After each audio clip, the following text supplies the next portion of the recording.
안녕하십니까. 내 눈으로 세상의 흐름을 읽어드리는 와이타임스 정세 분석의 주북일입니다. 미국의 의회 조사국이 지난 3일 조 바이든 정부의 남중국해 대응 전략을 담은 남중국해 배경과 미국의 대응 보고서, 이런 제목의 보고서를 내가지고 주목을 끌고 있습니다.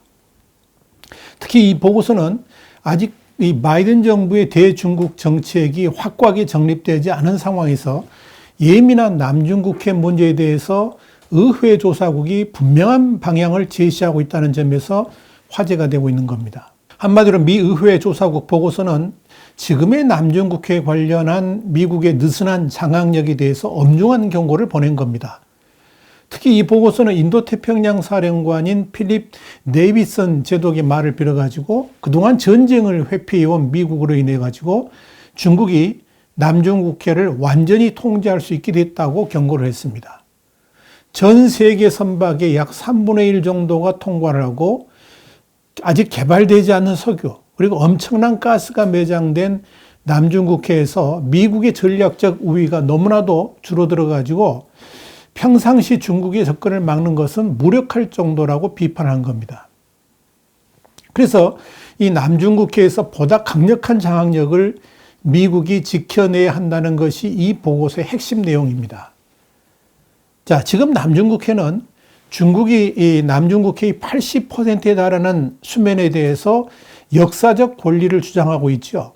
이런 가운데 아세안 연안국인 베트남, 필리핀, 말레이시아, 브루나이, 그리고 대만 간의 영유권 분쟁이 갈수록 더 악화되고 있습니다.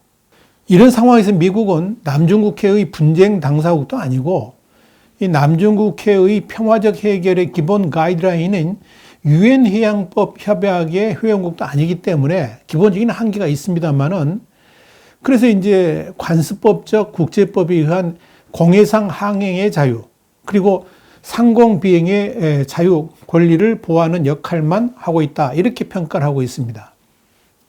문제는 중국이 2013년부터 남중국해의 일부 산호초를 인공섬으로 조성하고 있고 그 해역은 3,200에이커에 달하는 것으로 파악됐습니다.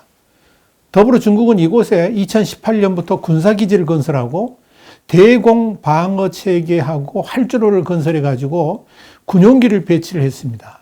이런 일방적인 행위를 해가지고 미국 같은 주요 세계 국가들이 사용하는 해상 교통로 안전을 위협하고 있다라고 의회 보고서는 평가를 했습니다. 이와 관련해 가지고 미국 국방부가 지난해 발표한 2020년 중국 군사력 보고서는 중국이 인공섬으로 조성한 섬에 군대를 파견해 가지고 군사 감시 시설을 설치하고 이것을 통과하는 미 해군 함정과 정찰기를 감시하고 있다라고 분석했습니다. 실제로 지난 2020년 3월 17일 중국의 관영 매체는 이 남중국해에 반복적으로 침범하는 미 군함을 퇴거시키기 위해서 저에너지의 레이저 장치를 포함해 가지고 비살상용 전자파 무기를 사용할 것을 제안했다라고 보도하기도 해가지고 파문이 일었었죠. 여기에 대해서 미국은 항행의 자유작전을 통해서 중국군의 행태를 무시하고 있습니다만은 중국은 남중국해에 대한 주권 행사이자 국가 관할 권리를 주장하면서 군사적 대립을 보이고 있다, 이렇게 판단할 수 있겠습니다.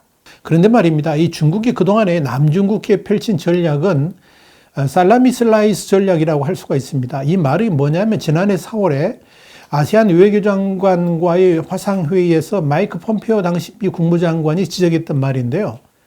이게 뭐냐면 중국이 남중국해를 장악해가는 방법이 먼저 어선을 보내고 그 다음에 이제 어업 영역을 표시하는 부표를 설치하고 그 다음에 그 어선을 보호한다는 명분으로 해양경비대를 보낸 다음에 작전을 지원할 인프라를 형성하고 또 해외의 어선을 물리치기 위해서 방어지대를 형성하는 식으로 야금야금 영역을 형성해 간다 하는 이야기입니다.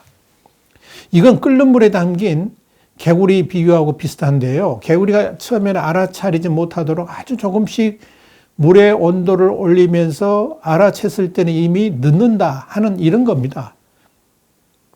미국은 더 이상 중국이 이런 짓을 하지 못하도록 막아야 되고 이미 형성된 남중국해에 대한 중국의 장악도 분쇄해야 된다라고 쓰고 있습니다. 중국은 이런 살라미 슬라이스의 마지막 단계로 최근 남중국해에 방공식별구역을 선포하려고 하는 움직임을 보이고 있다고 판단했습니다. 만약 중국이 남중국해를 방공식별구역으로 선포하게 된다 그러면 대만이 선포한 방공식별구역에 중국 군용기를 진입시키면서 도발을 하듯 앞으로는 이 남중국해 상공에 상공비행의 자유작전을 저지하기 위해서 전투기를 띄울 가능성이 높아진다고 봤습니다. 실제 그렇게 할 가능성이 아주 높아지고 있고요. 자, 이렇게 되면 미중 간의 정면 충돌로 갈 가능성이 아주 높다 이렇게 볼 수가 있겠죠. 자, 상황이 이렇게 흘러가다 보니까 영국과 일본은 지난 3일 동중국해, 남중국해를 대상으로 하는 중국의 일방적인 해양 주권 확장 시도에 대해서 심각한 우려를 표명한 겁니다. 영국과 일본의 2+2, 그러니까 외무장관하고 국방장관 회담에서 공동으로 발표한 이 성명에서 남중국해에서 항해와 비행의 자유를 유지하는 것의 중요성을 재확인하고 모든 당사국들에게 긴장을 고조시킬 가능성이 있는 활동을 자제할 걸 촉구한다라고 강조한 것입니다. 프랑스 역시 남중국해에서의 이 안정을 강조하면서 핵 잠수함을 보낸 거죠. 이렇게 점점 도를 더해가는 남중국해에서의 충돌 가능성은 크게 세 가지로 요약해 볼 수가 있습니다. 첫째가 대만에서 충돌이고, 두 번째가 센카쿠 열도에서 충돌, 세 번째가 남중국해에서 충돌입니다. 첫 번째, 대만에서 충돌 요인. 이게 뭐냐면 대만의 위기는 이미 미국과 중국이 자제할 수 있는 수준을 넘어섰다고 볼 수 있습니다. 중국의 지속되는 도발에 미국 역시 지난 9일 루즈벨트 항모전단하고 니미츠 항모전단이 나란히 항의를 하면서 중국이 움츠러들 만한 대대적인 항행의 자유작전을 펼친 바 있죠.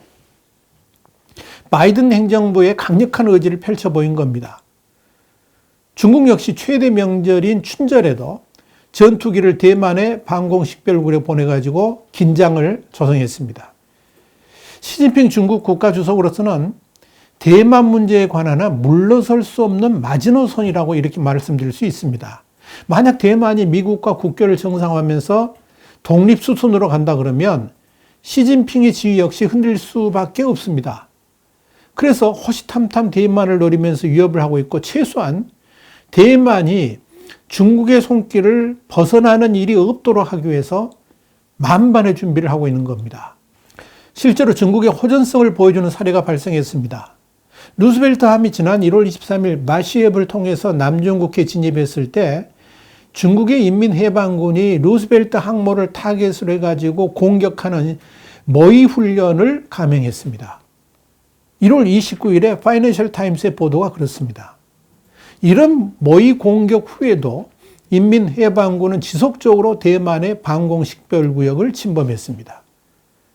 여기에 대해서 미군의 전투기와 정찰기 역시 대만의 방공식별구역 내에서 작전하면서 대만의 수호 의지를 다지고 있는 겁니다. 이건 뭐냐면 언제든지 순간의 실수로도 미중 양국이 충돌할 수 있음을 보여줍니다. 두 번째 충돌 요인은 센카쿠 열도입니다.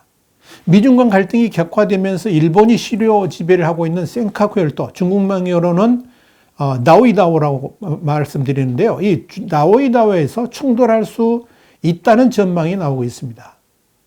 CNN은 지난 1월 29일 중국이 센카쿠, 대만 해협, 남중국해에서 군사훈련 등을 통해서 바이든 미 행정부가 어떻게 나올지 시험하려 들 것이라고 보도하면서 특히 이 센카쿠 열도가 최우선되는 충돌 지점이 될 가능성이 높다라고 지적을 했습니다.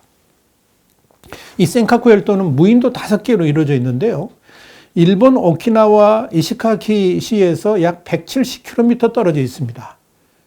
중국으로서는 이 센카쿠 열도의 위치가 마치 중국의 목을 조르는 듯한 그런 형세이기 때문에 눈엣 가시 같은 존재입니다. 이 바이든 정부가 들어서면서 스가 일본 총리하고 첫 번째 전화 통화에서도 또다시 언급했던 것이 이 센카쿠 열도에 대한 미국의 보호였고요. 양국 간 국방장관 회담에서도 역시 미일 상호 방위 조약에 센카쿠 열도가 포함되어 있다는 것을 재확인할 정도로 일본에게는 그야말로 초관심 지역이기도 합니다. 아니, 이 센카쿠 열도는 일본의 관심을 넘어가지고 미국과 문제를 공유하는 지역으로 발전했습니다.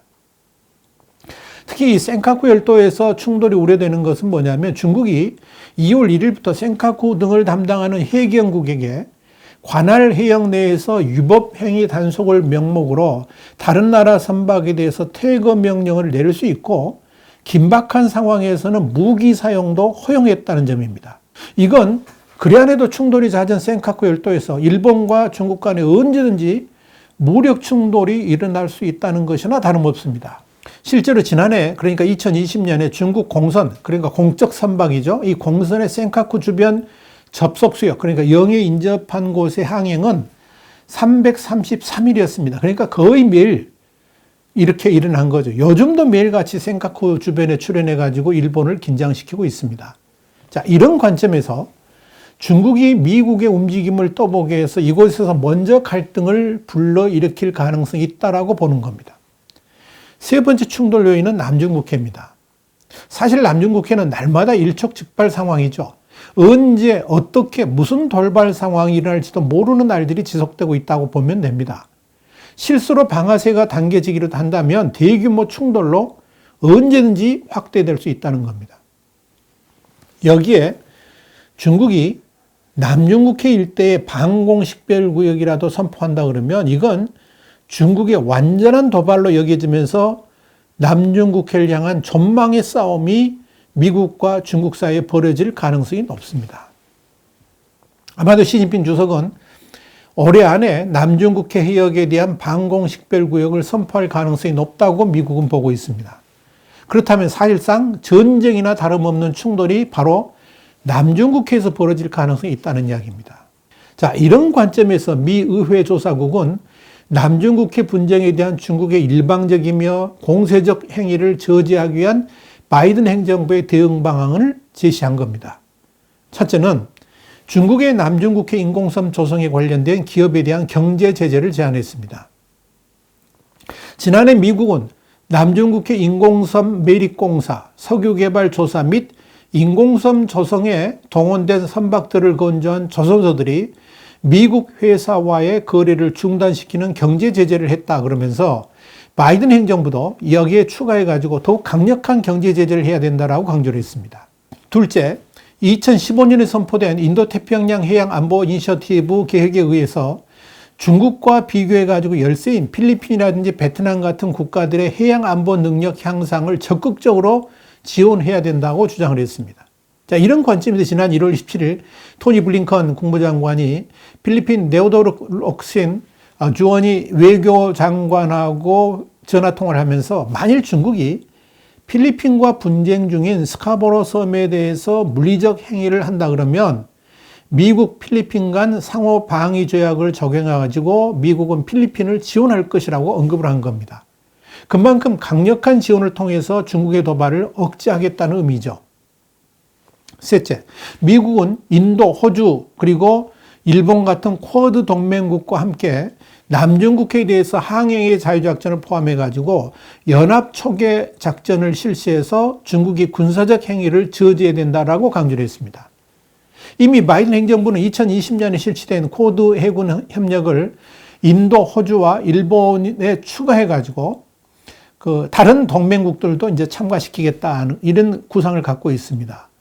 자, 그래서 남중국해와 동중국해 등에 이렇게 확대된 군사훈련을 하겠다라고 언급을 한 거죠. 여기에 따른 실질적인 조치들이 취해지고 있고요. 이를 대폭 강화하기 위해서 쿼드 국가 정상회담도 추진하고 있습니다. 넷째는 2021년 미 국방수권법에서 언급된 대로 중국이 군사적 우세로 남중국해에서 일방적 행위를 못하도록 태평양 억제 이니셔티브에 규정한 대로 더 강력한 견제 조치를 해야 된다라고 보고서는 강조를 했습니다. 다섯째, 중국이 해경과 민병대를 남중국해에 투입해가지고 발포권까지 부여함으로 인해가지고 군사적 상황이 아니라 애매모호한 회색지대 전술을 구사하는 것에 대해서 적극적으로 대응해야 된다라고 보고서는 주장했습니다.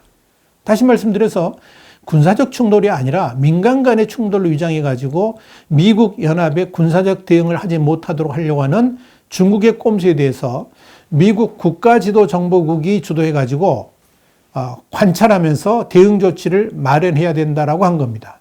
그러면서 이 보고서는 중국이 더 이상 남중국해를 더 확대해서 지배하려고 하는 야욕도 꺾어야 된다라고 강조를 했습니다. 다시 말씀드려서 그동안 서방 국가들은 남중국해 해역에서 중국이 설마 인공섬을 조성해가지고 군사기지화할 것인가에 대해서 안이한 태도를 일관했지만 앞으로는 미국 국가지도정보국이 여기에 대한 집중 감시를 하면서 중국이 더 이상 인공섬 조성을 하지 못하도록 막는 것도 중요하다고 봤습니다.